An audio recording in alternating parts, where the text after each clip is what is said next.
Manalangin na po tayo. Mga kapanalig, tayo po ay manalangin. Sa ngalan ng Ama at ng Anak at ng Espiritu Santo.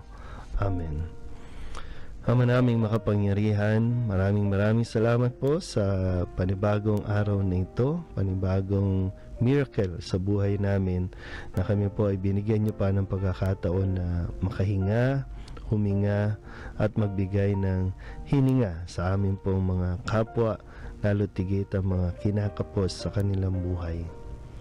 Muli po kami miling ng gabay sa iyo sa umagang ito. Natulungan niyo po kami at amin pong mas mabuksan ang aming puso't isipan sa misteryo ng iyong pagkilos sa buhay namin. Makita ka nawa namin kahit na sa mga sitwasyon na nahihirapan ng bawat isa sa amin, sa mga sitwasyon ng kaguluhan, sitwasyon na kami po ay may pinagdaraanan. Ikaw po nawa ay amin pong matagpuan dito. Ganon din po patuloy namin dinudulog sa iyo sa programang ito ang lahat ng mga kahilingan at mga panalangin na idinudulog po at inihiling na ipagkaloob po ninyo.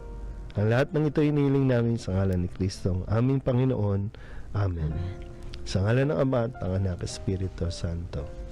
Amen.